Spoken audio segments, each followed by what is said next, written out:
Bob Murphy Show, episode 106. Hey everyone, welcome to another episode of the Bob Murphy Show. This one, I am going to be spelling out the provocative claim that ID, which is short for the Intelligent Design Movement, ID is going to be the public choice of the natural sciences. So that's my provocative claim for this episode. Let me mention at the outset that if you're listening to this at a computer, you might want to switch over to the YouTube version of this episode. All right. So normally, thus far, I've only been capturing the video for the interviews with people and posting that to the YouTube channel. But on this particular episode, there are a few points where I'm going to show something on the screen. And actually, in a bit, I'm going to show a little snippet from another YouTube video. And so clearly, if you're able to, you want to switch to the YouTube version of this. So go to bobmurphyshow.com/106, and the top link there will be the YouTube version of this discussion. But having said all that, if you're listening to this in the gym or in your car or something, it's not the end of the world if you just do the audio. You're not going to miss out on that much. I'll keep you folks in mind too. Okay, so very quickly, let me first of all say what prompted me to go down this line in my own thoughts and then realize, well, I got to do an episode on this, is I have forthcoming an interview with Winston Ewart, who is someone who is published, he just got his PhD recently in, I think, software engineering or some field like that. But he had been publishing, co-authoring articles with some of the big guns in the ID movement, whom I had recognized from my earlier dabbling in this stuff in the mid-2000s when I was a professor at Hillsdale College. In my spare time, I was reading up on this, the intelligent design movement to see what that was all about.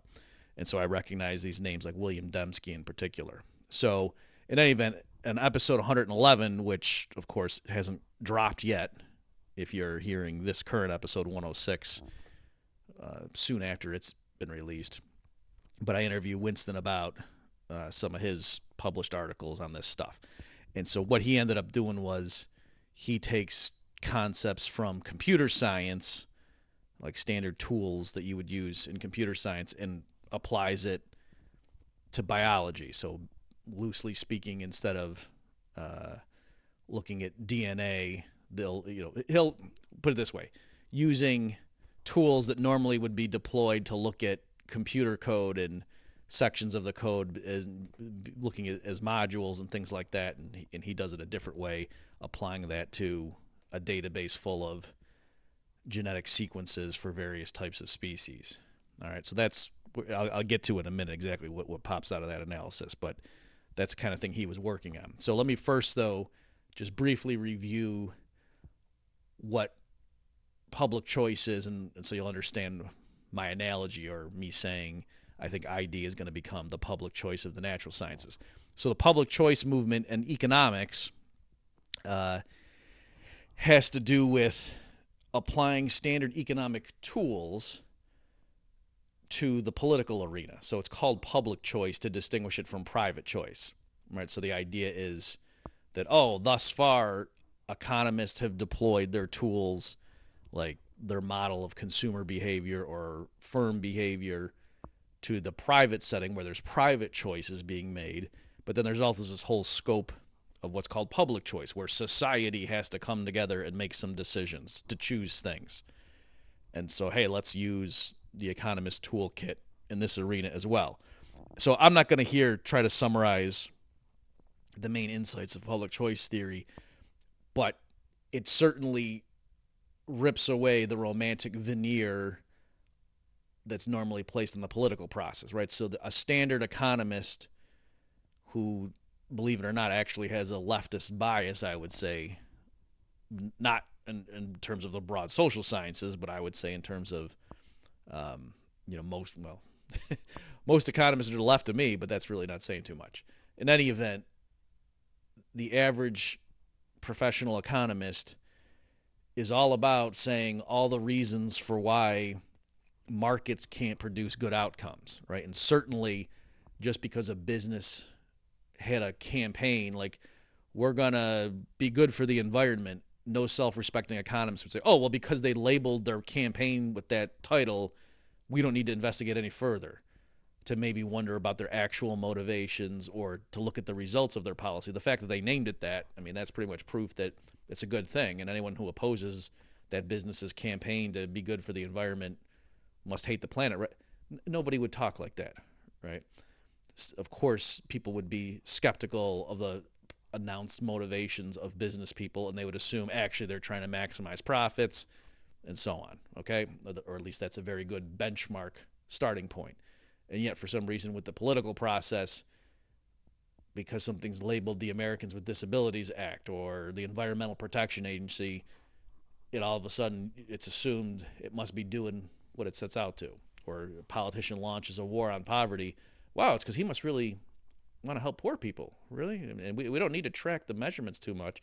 And the very idea of looking and being skeptical about the outcomes is evidence that you probably don't like poor people. Okay, so the public choice movement really just took the standard tools of economics and applied them in the political arena. And as you can imagine, it didn't look so good for the political arena when all was said and done. So what I think it's fair to say, though, that largely happened is it's not that the public choice school captured the hearts and imagination and journal pages of economics journals that had existed beforehand, before the public choice movement came on the scene. No, mainstream economists still kind of do their thing, still having stuff like when I went to NYU, the standard foil against the competitive decentralized outcome was the social planner's outcome. That's literally the term they used. By the way, in an earlier episode, I was reminiscing on my time at NYU, and I think I was calling it the central planner's outcome. They didn't call it the center. They call it the social planner's outcome, I'm pretty sure. All right, or just the planner's outcome. And that was going to show you, like, you know, the set of all Pareto optimal outcomes or something would be what the planner would choose from among. Whereas it was an open question. Could markets actually hit the the social planner's outcome? I don't know, because they've got these negative externalities and right. So there's all these different things that would hamper markets and their ability to match what the social planner would do. Right? That was the way we were taught things. Nobody ever stopped to say, well, gee, what's the actual mechanism by which government officials are going to yield this outcome? Let's study that. No. Okay. But the public choice movement kept growing because it was obviously so compelling, right? Who could possibly deny that these economic tools work so well in other areas? Why not apply, at least be consistent, in other words? If you're going to analyze, have a model with the Federal Reserve setting policy and then business people maximizing profits or whatever, at least say, okay, well, what are the people running the Fed maximizing? Why are we so sure that the people running the Fed, their subjective personal utility is the same thing as what they tell the world that they're doing? That, oh yeah, really, when the Fed official goes to sleep at night, he's just burning with this trade-off between unemployment and price inflation. That's really what motivates him as a human being. Sure. Okay. So they were getting published in their own journal, right? They started their own journal, and just more and more people started adhering to it. And of course, the obvious criticism coming from the orthodox economists would be, oh yeah, people go into anyone who's interested in public choice is a free marketeer for ideological reasons. It's not that they're following wherever the evidence leads them. This is all a smokescreen. It's not rigorous. Public choice just publishes a bunch of journals for people who hate the government, and they're defending the rich class, right? So I'm exaggerating, but that's kind of how things shook out there. And so I'm saying you're going to see something like that, my prediction is, when it comes with the intelligent design field or movement, what term you want to use, with respect to the natural sciences. It's just going to keep, what the ID people are doing is so obvious, and it's so clear that the baseline result they're going to get is going to look bad for neo-Darwinism, that it's going to keep gaining adherence. Right now, it's still weird and out there, and so it's kind of being ignored. But the more and more people who actually look at it are going to say, oh, this is completely straightforward. Who could possibly deny the legitimacy, at least of the spirit of what they're doing? Maybe particular applications aren't very rigorous or something, but the idea of what they're doing here is obviously sound. Just like, you might look at some journals in the field of public choice scholarship that you could say, oh yeah, that they didn't control for all these other possible influences in their regression or something. But who could possibly object to the idea that if you're going to apply certain standards to business people and consumers, that you shouldn't consistently apply those to government officials too, if they're all in your same model? Okay, so, and to continue the analogy, I think what's going to happen is the ID movement will just get bigger and bigger with its own outlets, its own journals, its own conferences and whatever. And it's not that the official, biology and chemistry journals are going to start absorbing those insights. They're going to resist it, just ignore them and say, no, that's not science. That's a bunch of ideology. The only people who believe in ID are Christians, or maybe some other faiths, who already believe in God for theological reasons, and they're just pretending, or this is all just a big show that's driving this stuff. This isn't science, right? So that's what they'll say, and they'll say that probably indefinitely. All right, so that's my prediction as to how this thing's going to unfold. So now let me just speak a little bit about, why am I so confident that the ID movement will gain strength over time? And it was what took me down this path was my interview with Winston. So what the ID movement, so intelligent design, what that is doing, it's actually not, as you might have heard, it's not denying evolution. If what you mean by evolution is, for example, the claim that, let's call it the theory of common descent, right? That if you think all life forms on Earth can trace back, if you went back up through their lineage, and would all land on the same first organism on Earth, the first thing that distinguished life from non-life. And then that thing kept multiplying, and then, various mutations would hit, and then there'd be different lineages and so on, and it would just branch out for the tree of life. You could believe in intelligent design and endorse that history of how life propagated on planet Earth. In fact, Michael Behe, who's one of the leading pioneers in the ID movement, he was the one who came up with the notion of irreducible complexity and had a bunch of stuff focusing on the bacterial flagellum, where he was saying, look at this thing. That's like an outboard motor. This isn't something that could have arisen step by step with each mutation conferring additional reproductive fitness. No, the thing, either you have all the components and it's working and it's an outboard motor, or you don't. If you only had 4/5 of that thing in the cell, it would be terrible. It'd be a waste. Okay, so that's, whether you think that's a good argument or not, I'm saying that's the guy I'm talking about. The last I checked, he actually endorses the theory of common descent. So right, when biologists are pointing to all the evidence showing there's a nested hierarchy in the tree of life and blah, blah, blah, blah, that doesn't threaten him at all. That's not his point, right? So if you think what the ID people are saying is that the Genesis account is literally true and that every species was invented de novo, some of them believe that, but they don't all. What they're saying with the intelligent design movement is that you cannot use the neo-Darwinian mechanism to generate what we see in biological forms on Earth today. Specifically, the idea that it's random mutation operated upon by natural selection and that produces everything. They're saying that is a weak hypothesis, that there's not enough there to explain what we see. All right, now let me try to do this fairly succinctly. That before we had the Darwinian mechanism, it was understandable, I think even many modern biologists who are agnostic or atheist could agree, it would be understandable that people would look at modern life forms, like in sophisticated creatures, and say, wow, there must be a creator because look at how complex all this stuff. I mean, look at the human eye. Or you look at, these creatures, we all have our immune system. And like if you, when a woman gets pregnant and all the changes in her body and everything, the stuff we're still learning about, with breastfeeding and how if the baby's sick, the mother's body knows somehow and then produces more antibodies to help. I mean, it's incredible how complex and apparently finely tuned and designed modern organisms are.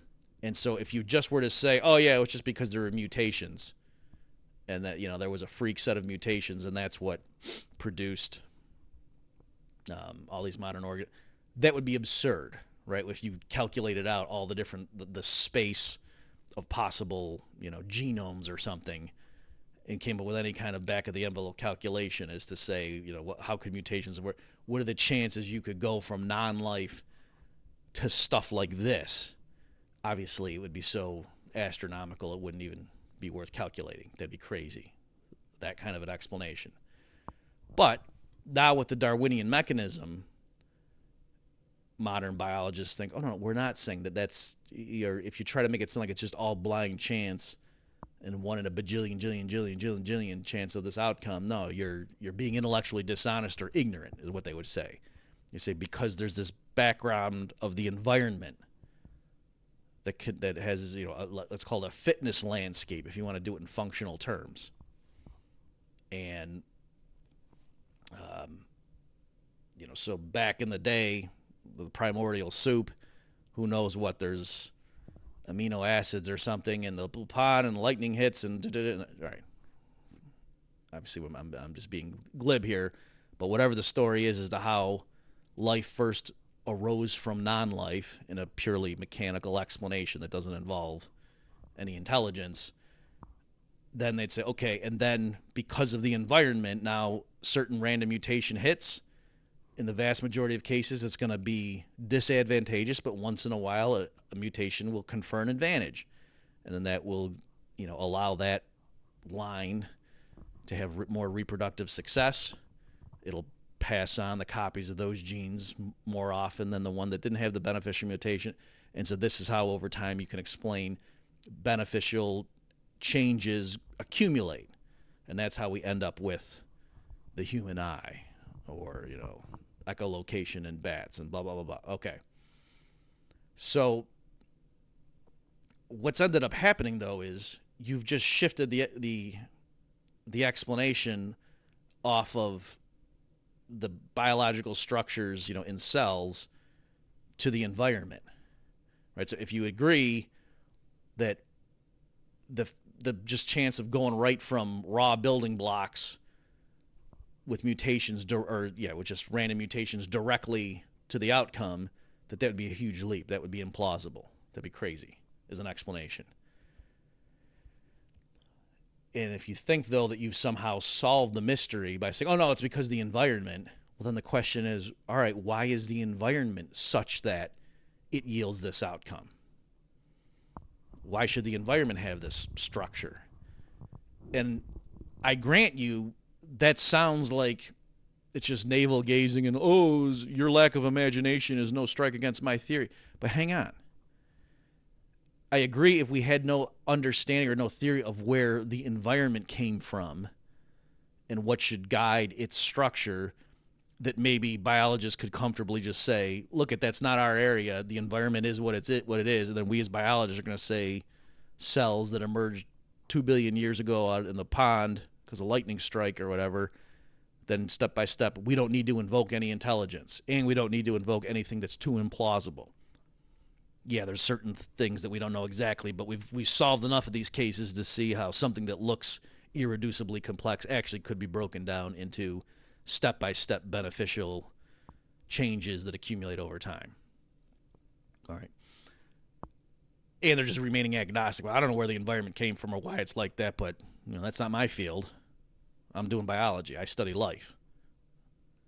Okay.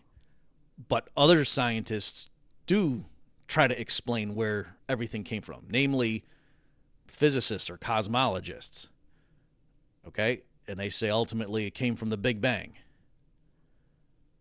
And I think most natural scientists think eventually humans will discover a theory of everything, a TOE, theory of everything, that ultimately the laws of physics are going to be reduced to some simple set of rules that explains everything from quantum mechanics all the way up to general relativity operating, across the span of the known universe or observable universe, and it's going to handle everything even, and where those two things come together is in the Big Bang. All right, so we don't have we have different branches of physics right now that deal with certain subsets of the physical world, the material world, whatever you want to call it, and they're not compatible. They kind of break down at the Big Bang, is my understanding, is a loose way of looking at it. All right, but eventually, I think most natural scientists think humans will discover the ultimate laws of nature. And I think most of them believe they're going to be pretty simple. And that when all the matter and energy was concentrated in a single point, let's say, and then the Big Bang happens, and then it unfolds, starts cooling off, blah, blah, blah. That's the starting point. And so my question is, whatever the theory of everything ends up being, whatever the ultimate laws of physics are, do you think they're going to be more complicated than, let's say, Hamlet? Or do you think they're actually going to be pretty simple? Like just a few basic principles of, constituent building blocks of matter, if you will. Whether they call them quarks or whatnot, or something more fundamental that build up quarks, who knows? But don't you kind of think, wouldn't it be more elegant? Wouldn't that be satisfying? Isn't that kind of what you're hoping for if you follow natural science?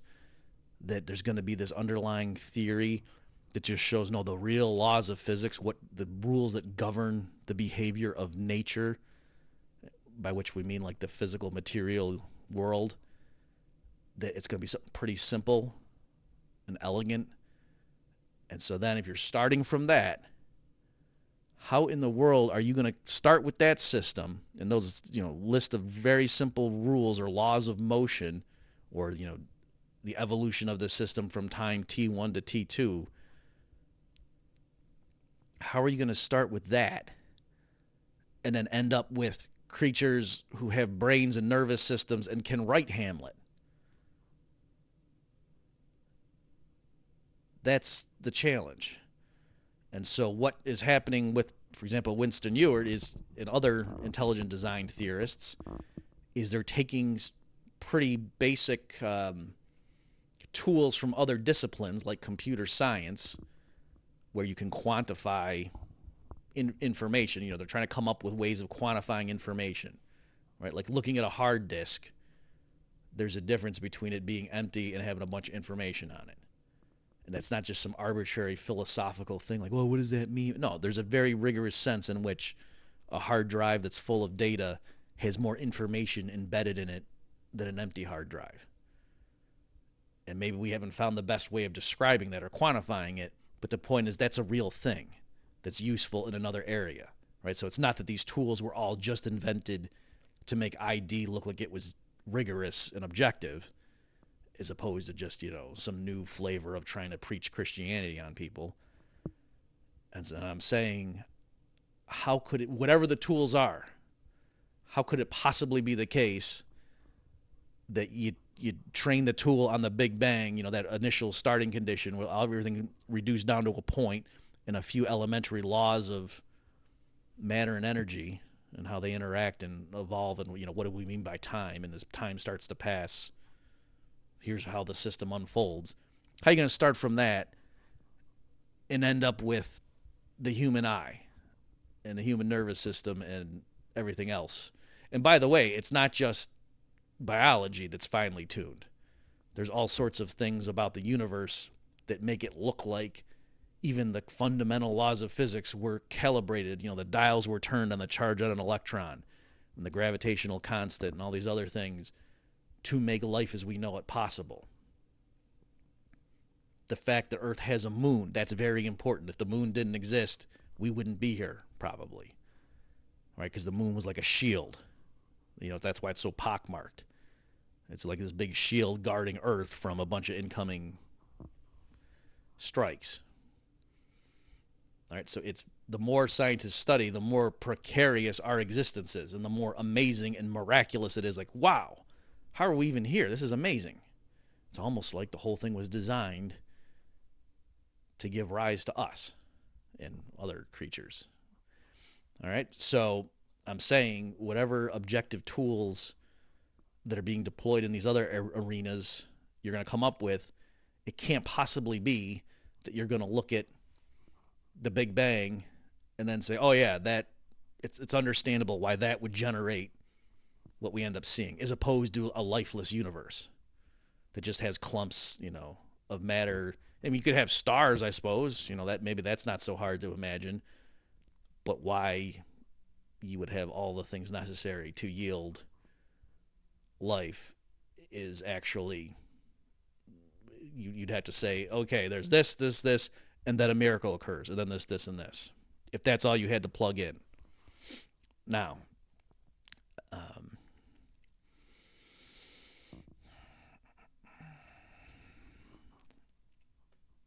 there's 3 different types of solutions. Well, let me back up. Let me just give you a little bit more flavor of what Winston did in one of the papers where he co-authored with these other guys. So they came up with this term, what's called algorithmic specified complexity. So a little background. What William Dembski had done is he came up with this idea of specified complexity. So he was trying to say, look, there's things we can look at in everyday life where we know there's design. Right? You look at Mount Rushmore, that was designed. There's no way that just the wind and erosion and the rivers and how they might have flown over the mountaintop thousands of years ago could have. No, you look at Mount Rushmore, you're absolutely certain at least one intelligence was involved with producing that structure. No doubt about it. And so what Dembski asked was, what exactly are we doing? How do we quantify that? Like what procedure are we using where in everyday life we can look at things and know there's design involved, and that to try to explain that thing just by reference to mindless mechanical forces would be crazy, and we'd all admit that. So he was trying to just generalize and say, okay, what is it that we're doing? How do we know that in certain cases where we're so sure there's a designer? And typically the designer would be a human being, or a beaver or something if you're looking at a dam. And then he was just saying, okay, now we get this framework, and then he was going to turn and deploy it on biological forms and say, see, we're just being consistent. And so that specific process he came up with, or technique, was called specified complexity, that it had to be something that was improbable, but mere improbability wasn't enough. It also had to be something that adhered to this independent pattern.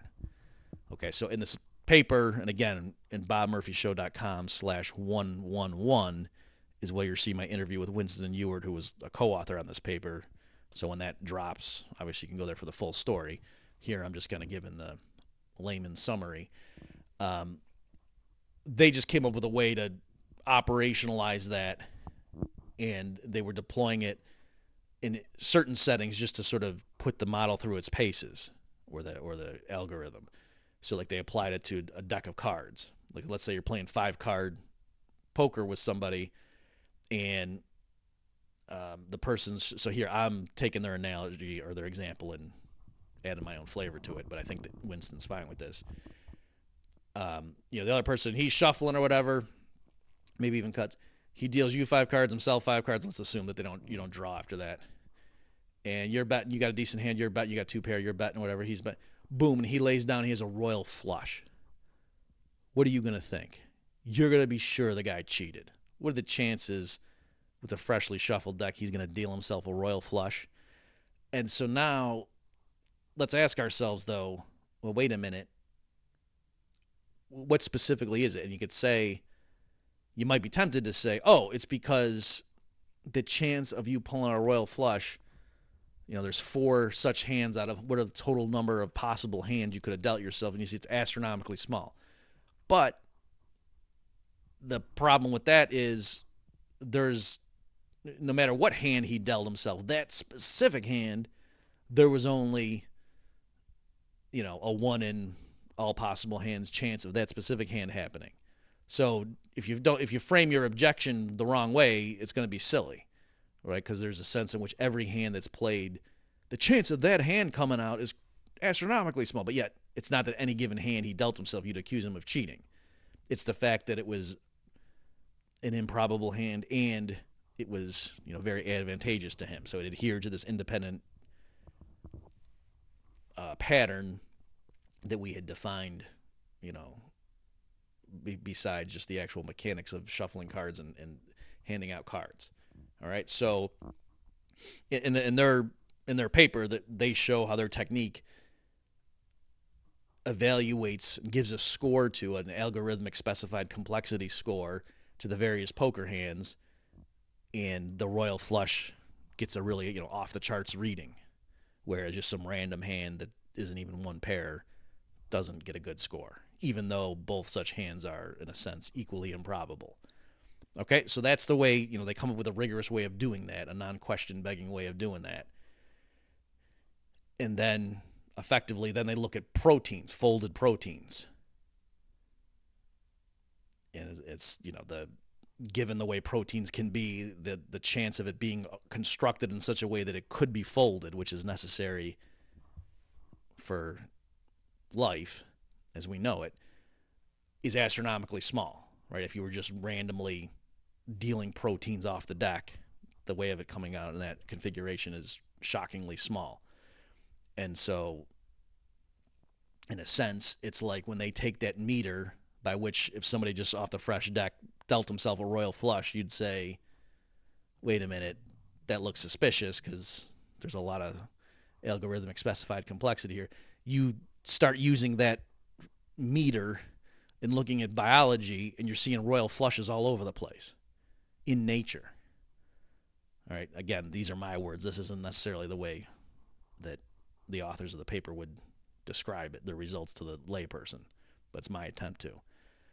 Okay, so again, you can go in and quibble with it or whatever, but my point is, the more people that start trying to do things like that, and in Winston's own work where he just is the sole author, he takes techniques that are common in software development and then uses them to look at biological classifications and to show that no, his system looks more rigorous or is a better fit to the data than the standard Darwinian approach. I'm saying these types of techniques, they're just going to keep piling up. And ultimately, like I'm saying, it's a fool's errand to try to just say, no, all this apparent order and design in nature, no, there's nothing to see here. It's all just, there's nothing special. Don't be awed by it.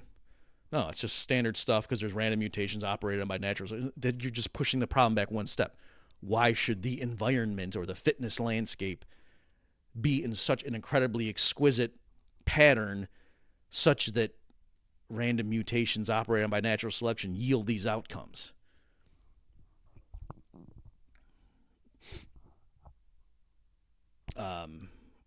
Maybe to go back to the poker analogy, it would be like, someone at the casino, they're using the shuffling machine, and then they put it through, and then they deal you 5 cards themselves, or back and forth, they deal 5 cards, and then they turn over the royal flush.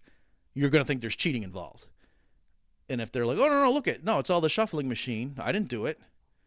Well, you're going to think, okay, well, the shuffling machine then is designed to give the dealer a royal flush, right? That's not going to solve the problem. You're going to go, oh, okay, it wasn't your hands that arranged the cards. Your brain wasn't directly involved.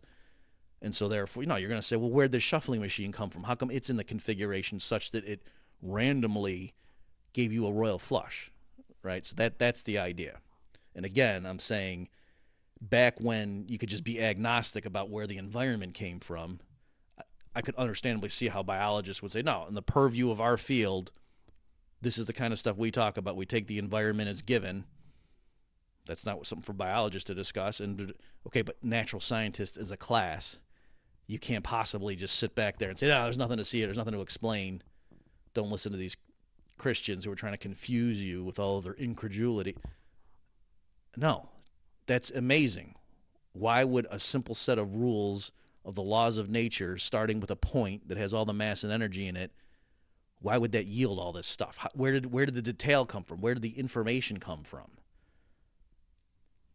Right? Put it to you that way. Like, let's say computer scientists come up with a way, maybe they do have a way, they probably do, of quantifying the amount of information that's contained in your hard drive, and you check, you run it, you've got a certain amount in there at 11 a.m., you go to lunch, you come back at 1 p.m., and all of a sudden your hard drive has triple the amount of information, however you want to quantify that. Would you just say, oh, it's just because of dust in the air, must have been arranged in such a way that... No, you'd have to say something put it in there. Where did it come from? It can't just be from the environment, because why does the environment have so much information all of a sudden embedded in it? All right, that's kind of the spirit of what I'm talking about here. So again, on the one hand, it's very straightforward, just like the public choice revolutions, very straightforward. There's not, you can see a lot of sophisticated mainstream economists. Well, this is stupid, okay. You could say it's simplistic, but then once you go this route, the conclusion's kind of unavoidable. All right. So I think there's three main ways that the intellectual person can handle this. That once you realize, yeah, it really isn't a good explanation to just say, oh yeah, the laws of physics contained all the detail built into them, when they would presumably, we're guessing, are going to be pretty elegant and austere. So the idea that this simple set of rules could yield everything that we see, that's kind of a silly explanation, or that can't be the full thing.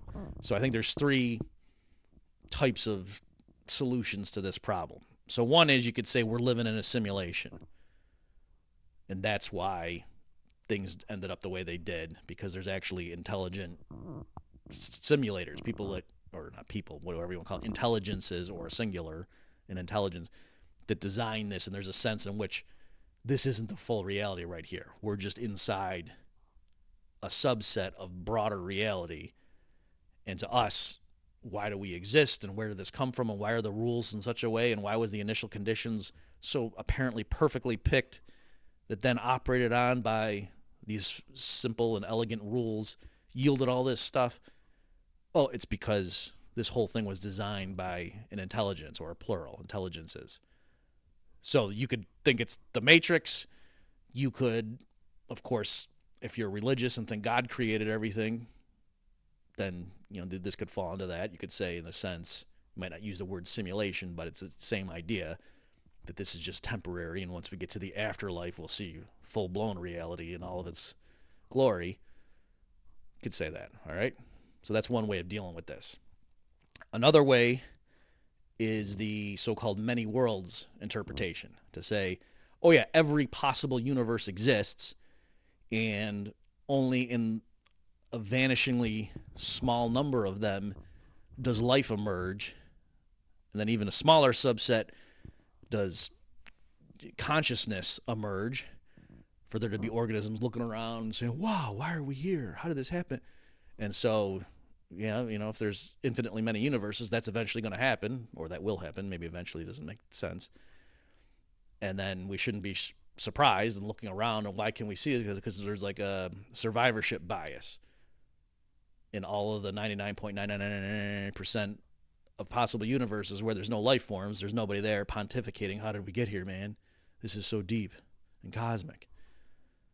Okay, so that's one possible solution, but I just want to mention, it amazes me how so many hard-boiled fans of physics, and who dismiss the superstition of those Bible thumpers so readily, when they are presented with a decent challenge to their worldview, so readily just jump to the idea that, oh, there's an infinite number of universes. I mean, talk about multiplying entities.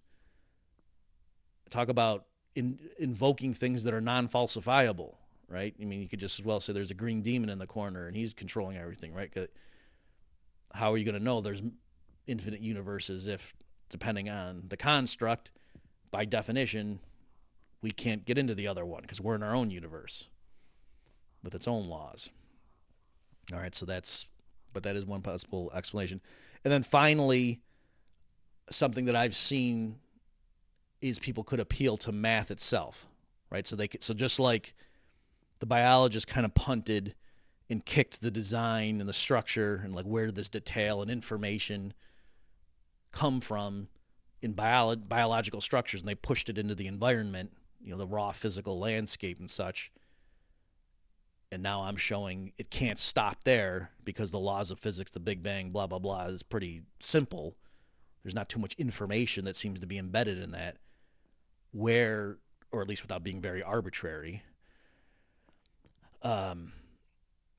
where the physicist could punt and kick it is push it into mathematics itself. And in fact, Steve Landsberg, in one of his recent books, I think it's called The Big Questions, goes down that path, right? So I'm not going to do justice to it here, but it's basically like, oh, well, once you study the very nature of mathematics itself, it has to be the case that the Big Bang just shoots out of that. Okay, and so I could see physicists punting and saying, well, yeah, I agree if all we had were the laws of physics, but you know where the complexity comes from. It comes from the nature of like the structure of logic and mathematics and set theory itself, these sort of abstract things that gives rise to the laws of physics. Given the way math is, mathematical objects and such, what we have been calling the laws of physics and how nature behaves was an inevitable implication or corollary of that. The universe as we see it is a theorem contained in the body of mathematics. And so, all right. So I could see it going there. And I'm happy to go there too. And by the way, if you think that that's not going to work, you're like, well, what do you mean? Math is just pretty clunky, mechanical. No. Mathematics, when broadly construed, is a beautiful tapestry. It's not like a clunky machine. It's so in case you haven't seen some of this stuff here. So on the screen, I'll put up this equation. So Gene Callahan on his blog one time posted that and said the shortest proof for the existence of God or something like that. And the reason is this equation. So by the way, I'm bluffing in a sense here. Like I don't know enough math to fully understand even what this equation is saying, but I know enough to say that this was a shocking thing. Like no mathematician would have thought this was going to be true until it was demonstrated, right? Because it's combining constants and principles from different areas of math. And so a priori, there was no reason to suspect that there would be an equation that involved all these different things. All right, and so, why should math be like this? And some people see the hand of God here. Like this isn't a coincidence. This is an amazing miracle that equation is true. All right, you don't like that one? How about fractals? So here, let me play a little clip here. This is the Mandelbrot set after Benoit Mandelbrot. He discovered this thing. And notice what I said there. He discovered it. I didn't say he invented it. I'm saying he discovered it because there's this idea that mathematical objects are out there waiting to be discovered by our minds. And so it's an iterative equation that shows you step by step how to see if something is in the Mandelbrot set or not. And so what they do is, to illustrate this graphically, not with computers, you can look at it's called the complex plane, meaning like it involves imaginary numbers, like the square root of -1. And if it's in the Mandelbrot set, they color it black, and then depending on how rapidly like it diverges, and so you can tell it's not in the set, you assign a different color to it. And so then by doing that procedure, they can generate these pictures. All right, and I'm going to just show you what it looks like in this video that I grabbed just to show the Mandelbrot set and what it means to start mapping it and doing like a visual exploration of its terrain. you'll see that this guy gets theological on it. And I wasn't looking for that. This was literally the first video I grabbed that looked like a good explainer. And this narrator, this guy, as he's explaining it, you'll see. So we'll play the clip of this. Z sub 0 equals 0. Z sub 1 equals 0 squared plus c, which is our number. Z sub 2 equals that squared plus our number. That's negative 0.25 minus 2i. Z sub 3 equals that squared plus our number, which equals negative 5.4375 plus 2i. When we do this for a while, we can see that the number keeps growing and growing. It's therefore not in the Mandelbrot set. So we'll color it, a shade of blue. Let's try the equation with the number negative 1. Z sub 1 equals 0 squared minus 1. Z sub 2 equals negative 1 squared minus 1. Z sub 3 equals 0 squared minus 1. Z sub 4 equals negative 1 squared minus... Hey, wait a minute, we're going in a loop. That means negative 1 is a part of the Mandelbrot set. We'll color that point black. Now, what if we did this with every point in the complex plane, color-coding each point based on how fast the number grows? If the number goes in a loop, we color it black. Doing that, we get this shape. Crazy! Within the Mandelbrot set, we can find a near-perfect copy of the entire thing. And look, here's another. But it's a little crooked. No one designed this mathematical creature. The order, structure, and beauty we find is simply embedded in reality. In this image, I see God. So, you see how that works. Now, again, that's fascinating, right? It looks like you're exploring some new galaxy in a spaceship, right? And you have to keep reminding yourself, this is just math. This isn't like a science fiction story that Mandelbrot made up. He came up with this very simple rule by which you could determine whether a point in the complex plane is in the Mandelbrot set or not. And then you end up with that, whatever, adventure. And so now I want to say, suppose people are zooming in. And again, philosophically, what do you do with that?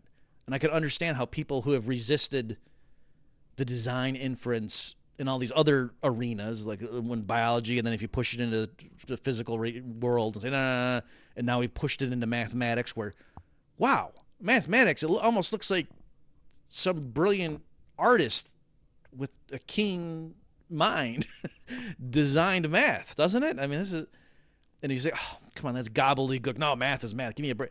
Okay. What if people are zooming in on the Mandelbrot set, as you get more and more computations per second, and then somewhere someone finds it, they zoom in, and it just says love, like in English. Like you can see it clearly spells out the word love. And imagine looking around, and then it's like in all different human languages. Like it's just embedded in the structure of math that's there, waiting to be discovered by us. Again, I'm just making that up, but would that make you like fall out of your chair and be terrified? It should. But if you would just as a coincidence, I mean, I'm just trying to get you to see like what evidence could possibly get you to admit there's a ghost in the machine. Right? This is not just all blind mechanical forces. There is an intelligence involved in what we see around us. I would say it's a Holy Ghost, and that is very comforting. But if you're just going to be analytical about it, I could see why you'd say, well, we don't know much about its nature or its intentions. But clearly, evidence of design is all over the place. And that's what I'm saying now with the ID movement. They're coming up with ways to quantify it, and as we get faster computers, it's easier to actually calculate and look at some of this stuff. And I'm saying as that progresses and gets more rigorous, it's hopeless for those who are going to try to deny the legitimacy of that enterprise.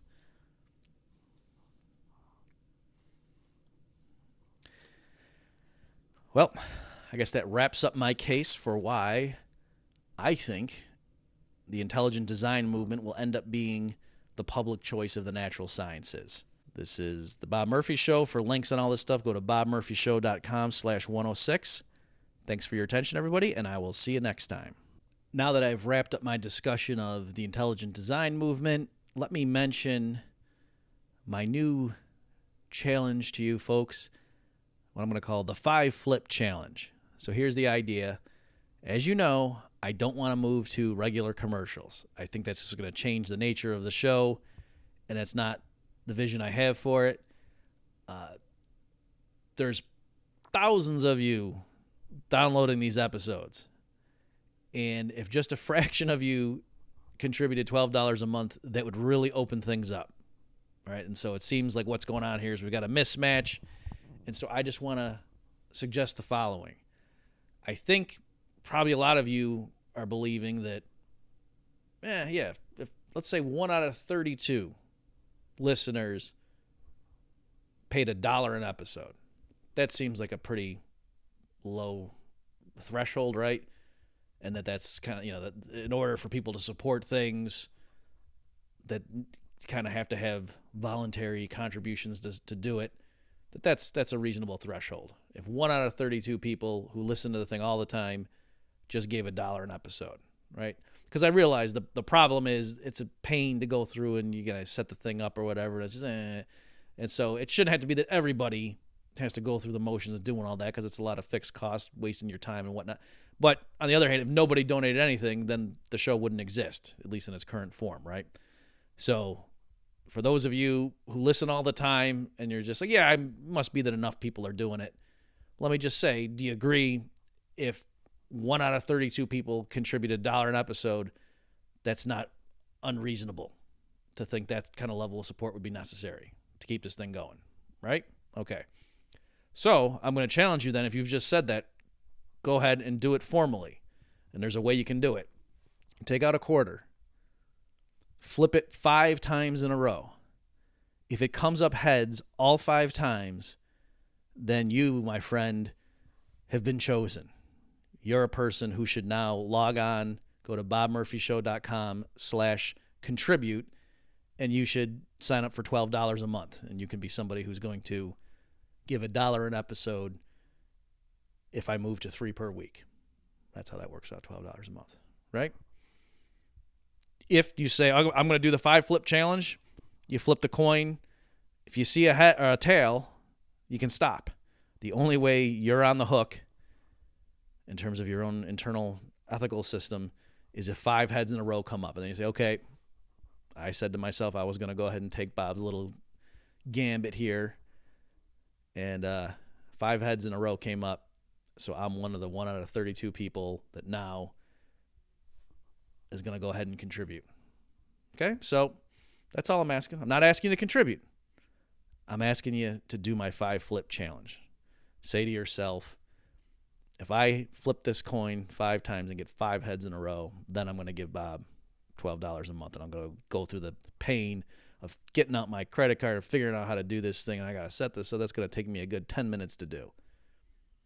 All right? So the 5 flip challenge. In case it takes off, it's conceivable economists would study this and say, wow, this was an interesting way to solve some of the issues. You can do it as much as you want to. Like, if you think 1 out of 32 people is asking too much, okay, just say, if I flip this thing 8 heads in a row, do whatever. But I'm just saying, make it real. Actually say to yourself. And last but not least, if you really want to make it rigorous, set a time limit. Like, say, for the next year of my listening. And then if it comes up 5 in a row, whoop, now you got to donate for a year. But then next year you get to flip again, and maybe you'll be off the hook. Probably will be, won't you? There's a 31 out of 32 probability that you will be off the hook.